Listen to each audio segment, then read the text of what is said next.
Welcome to a couple of bunkies. About a year ago, we made a bird feeder that was about 2 feet long and was able to hold an entire bag of bird seed. The major downside, as you can see, this guy made our bird feeder his home for the winter.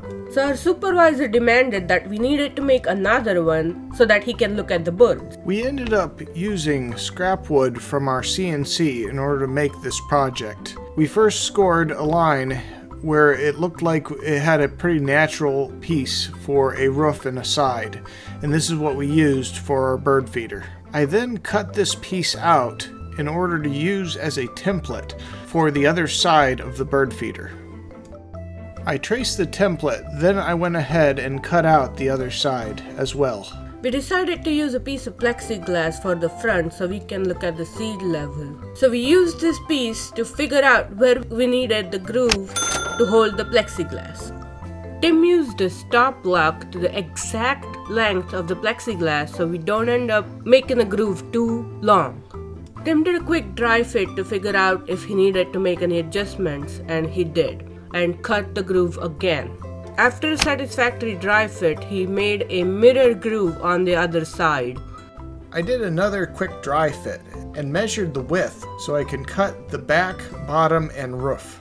Using the side pieces that I already cut out, I went ahead and marked off the dimensions of the backboard that I wanted to make for this bird feeder. Then I cut the board to that size. I also cut the bottom board for the bird feeder. And I went ahead and cut the final dimensions for the bottom board. I went ahead and squared off the bottom since it was a little off cue. I take a final measurement on the bottom board and cut it to the right size. I take the side pieces and mark the backboard and cut the backboard to the final height of the bird feeder. And we did yet another dry fit using a plexiglass in its groove.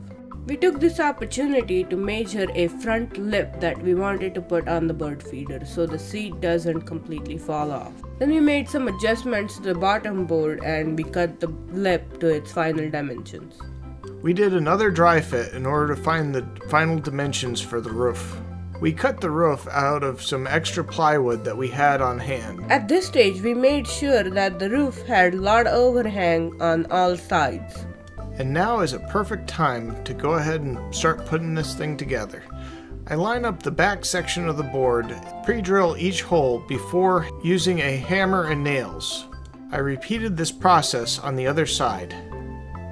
Hello fellow bunkies. We have just made a huge update to our store. We started releasing some merch that you can buy. We have some coffee cups, some large tumblers, and some pins with our logo on it. These products are available on our Etsy store. If you have been watching our videos and would like to support us even more, please go ahead and check out our Etsy store with these products and many more that we make by hand ourselves. We inserted the plexiglass that was going in the grooves and the bottom and got an idea where we need to pre-drill the holes. Then Tim pre-drilled the holes at those locations and then he started hammering the nails to hold the bottom together with the rest of the structure. I had a small imperfection on the roof. Grabbed my miter gauge and cut at a 45 the top of the bird feeder. This allowed the roof to set flush with the rest of the bird feeder. I installed the hinge hardware on the top of the bird feeder. Having a large, wide top helps keep the rain out of the bird seed, and it makes it easier to fill.